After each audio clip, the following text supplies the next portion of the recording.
YouTube finally canceled one of my videos.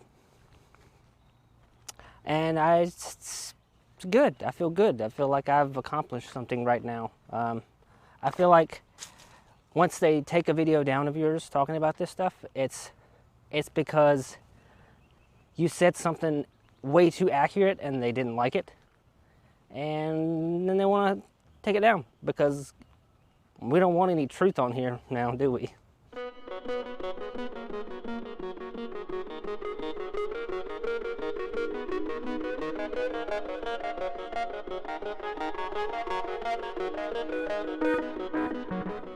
Well, it was only a matter of time before this was going to happen. Kind of knew that it was going to happen. In fact, I'm surprised that it didn't happen earlier because I've said much worse things than anything I said in that video.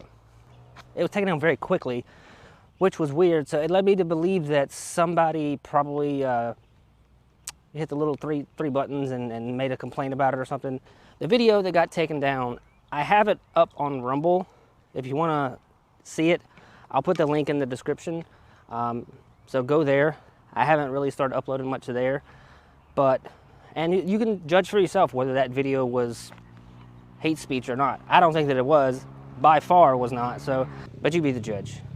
So the issue that I have right now is that people are talking about this a lot right now, the whole Natalie Ryan situation, but they're all like afraid to actually say what they actually feel. Take, for example, Brody Smith. It's also a situation too, we touched on this a little bit last week. It's also a situation where if someone disagrees with you, and this is where I'm really interested because Paige has kind of been on the other side of what I think, right? And so I'm curious to have a conversation with her because it just seems right now it's very hard to have a conversation with someone that disagrees with you on this point. It gets to be really nasty quick from both sides. And we talked about this last week. I just don't think that's the right way of going about any sort of discussion or growth or trying to push stuff forward. So Natalie Ryan herself has said via her Instagram, you cannot politely disagree with her. And that's what prompted me to make my last video that got removed by YouTube. You cannot politely disagree with them. You're transphobic, Brody Smith. Anybody that disagrees with it, even in the slightest, you just are. That's how it works. Doesn't matter how nice you are about it. Just know that anytime you disagree with them in any way, shape, or form, you are either 100% on their side or you're not on their side. That's the way that it works with them. There's no one way, there's no nice way to do it. So, welcome to the club, Brody Smith. Welcome to the club. All the women that wear those pink and black shirts with the number 33 on it. You're all TERFs now and anti-trans. You're all transphobes. You can't just be nice about this. They're not going to be nice about this. Look at the way Natalie Ryan reacts every time something doesn't go her way. And what does everybody say? The same shit. Very poor choice of words. In the moment, though, if you can think of where she's coming from, it's probably from a pretty dark place. Oh, well, what do you expect? There's emotions involved. There's a lawsuit involved. Yeah, she knows all of that. But she still says those shitty things that she says. That's the real Natalie Ryan. That's the first thing that she says publicly. That is who she is. Stop defending her. Stop acting like, oh, well, I can understand. Well, there's emotions involved, and look at what she's doing. No, she's trying to break the rules is what she was trying to do.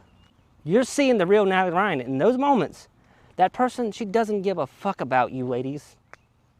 She doesn't care. She doesn't care that you're trying to be nice about it. They don't care. You either agree or disagree. Sorry, Brody Smith, but you're on the same side of the fence that I'm on, brother. You don't hate them.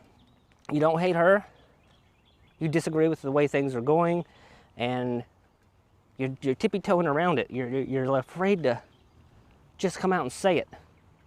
Stop being afraid to come out and say it. That's the problem. We're all dancing around this, letting it happen. The majority rules. We all know what the majority thinks. The majority's just afraid to say it. Go! Go! Oh! You are a man! You are a man! Peaceful protests don't work. Do you know what happened when the first peaceful protest happened in disc golf and women's disc golf? Do you know what happened? Paige Pierce fucked it up, said some shit on Johnny Disc Golf that wasn't true. Then a Udisc article came out about Chloe Alice months after this had been known for a fact that it was just a peaceful protest, and that tournament, the Fairhope Jubilee, something like that, peaceful protest at that tournament. I have a whole video about it right here. Please watch this video because that video is very important in my opinion, and it just proves that there's just stuff is just being said and done, but nobody's actually going to address it actually. That's why I don't like Udisc. They never apologize for that. Paige Pierce never apologized for that, but I don't hate them. I fundamentally disagree with their ethics, and that's essentially what I disagree with this whole thing, is the ethics of it. Natalie Ryan doesn't have any good ethics. She only cares about what she wants because there's so much support that overshadows all the logic that is out there. All the science and logic that is out there. You need about this much science to prove this whole thing wrong. That's all you need. Everybody's sitting there trying to calculate all this other shit about fairness and who has an advantage and all this shit. Who the fuck cares? I could get my ass kicked by many FBO players. That doesn't make them men, does it? And just remember, it doesn't matter if you're trying to be nice, you are still a transphobe. It doesn't matter how nice you're trying to be. Peaceful protest, no peaceful protest. Which works? Which is right and which is wrong? Is there actually a way to peacefully protest, or is there not? Ask Natalie Ryan, she'll tell you, nope. You cannot politely disagree with my existence.